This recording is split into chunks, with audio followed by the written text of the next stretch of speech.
필리핀 가사도우미가 이제 6월이면 들어온다고 합니다. 대한민국에. 예. 그런데 야, 참 기가 막힌 것 같아요. 최저임금을 적용을 한답니다. 최저임금. 최저임금을 적용을 하면요. 적어도 말입니다. 현재 시간당 9,860원이잖아요. 그러면 206만 740원입니다. 그러면 여러분 지금 임금근로자 월평균 급여가 통계청에서 발표한 게 353만 원이에요. 예. 거기에 58.4%입니다. 여러분은 예. 내 임금의 거의 60% 가까이를 예. 이 가사도우미에게 지불을 하고 아이를 키울 수 있겠습니까? 저는 이거 키우기가 거의 불가능하다고 생각합니다. 아니 지금 한국 사람 가사도우미 아이 봐주는 아줌마 구하는 게 훨씬 낫지요. 아이도 잘 봐줄 것이며 금액도 이거보다가 훨씬 많지는 않습니다. 시간을 어떻게 활용하느냐에 따라서 달라지니까요. 저는 월 200만 원을 주는 가사도우미 데리고 와서 과연 우리 시장에 어울릴까 싶어요. 그렇다고 말입니다. 그렇다고 이게 최저임금 적용 안 하고 어떻게 가겠다? 이거 아마 노조에서도 굉장히 반대할 거예요. 왜냐하면 최저임금을 적용하지 않는 게 생기잖아요. 그러면 당연히 반대하겠죠. 우리는 국제노동기구의 ILO죠. ILO에 가입이 되어 있기 때문에 저는 이게 결국은요. 월 200만 원의 가사도우미가 과연 실효성이 있을까? 저는 그런 생각도 진짜 많이 합니다. 최저임금위원회 이야기해봐도요.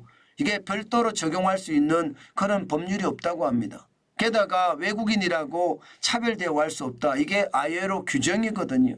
ILO. 그러면 여러분 결국 말입니다. 결국 서울시처럼 서울시가 예산을 지원하는 거예요. 예산을 지원해서 최저임금을 보조해 주는 겁니다. 그러면서 지금 보면 가사도우미의 숙소나 교통이나 통역비까지 지원해 준다고 이야기를 해요. 이거 혈세잖아요. 혈세. 우리 혈세입니다. 그러면 이 사람들 가사도우미들은 200만 원씩 받아서 다 국내에서 거의 안 쓰고 자국으로 이게 송금할 겁니다. 그러면 대한민국의 경제는 어떻게 될까요? 저는 더 꼬꾸라질 수밖에 없다고 생각합니다. 우리나라 사람이 우리가 소비해야 되는데 그렇지 못하거든요. 게다가 필리핀 가사도우미를 과연 쓸 수 있을까? 여기에 대한 것도 굉장히 저는 의문입니다. 왜냐하면 말입니다. 다른 나라들은요. 굉장히 싸요. 싱가포르만 하더라도 가사도우미를 쓰거든요. 가사도우미를 쓰는데 여기는 우리나라 돈으로 따지면 40만 원에서 60만 원이에요. 그들의 월급은 496만 원을 받는데 대신에 침실이나 화장실이나 개인 공간을 제공을 해야 됩니다. 지금 26만 명이 실제 싱가포르에서 활동을 하고 있습니다. 여기에다가 말입니다. 홍콩 같은 경우는요. 문이 잠기는 방을 제공을 하고요. 그러면서 말입니다. 지금 받는 게 이게 뭐가 조금 최소 77만 원을 받습니다. 77만 원. 국민 급여는 310만 원. 우리는 말입니다. 353만 원을 받는데 여기에다가 풀타임 파트타임 출퇴근 방식으로 하고요. 206만 원을 지급한다. 이게 결국 말입니다. 저는 불가능할 거라고 생각을 해요. 결국 병원비나 사회보험료나 거주공간까지 이런 싱가포르나 홍콩은 제공하고 있고 우리는 제공하지 않지만 시장은 저는 결국 206만 원의 돈을 내면서 쓸 수 있을까? 저는 그런 생각을 참 많이 합니다. 이게 여러분 우리가 뭐가 잘났다고 저는 국제노동기구의 111호 협약 비준국이다. 이것은 고용이나 직업상 차별을 금지한다는 내용인데 싱가포르나 홍콩 같은 경우는 잘하고 있잖아요. 저는 이렇게 도입을 해야지 예, 이게 효과가 있지. 뭐 206만 원씩 도입을 해서 과연 효과가 있겠습니까? 저는 효과 없는 것 같아요. 저라고 하더라도 쓰지 않아요. 게다가 출퇴근 방식이잖아요. 다른 나라는 말입니다.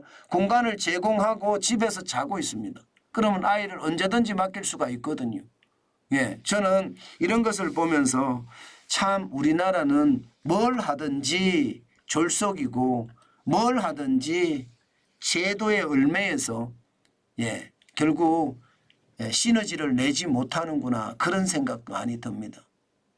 아마 가사후 도움이 들어온다고 하더라도 이게 붐을 일거나 많은 사람들이 그 가사 도우미 때문에 아이를 낳겠다 이런 생각은 쉽지 않을 것 같습니다. 예, 물론 그런 거는 있을 거예요. 필리핀이라는 전제가 영어에 대한 어떤 전제가 있으니까 좀 나아질 수도 있을지 모르지만 전체적으로는 이러면 안 된다. 저는 그런 생각 참 많이 합니다. 제발 저는 이런 일이 많이 벌어지지 않았으면 좋겠어요. 대한민국에 좀 유리하게 뭔가 만들어지는 것 필요하지 않을까요?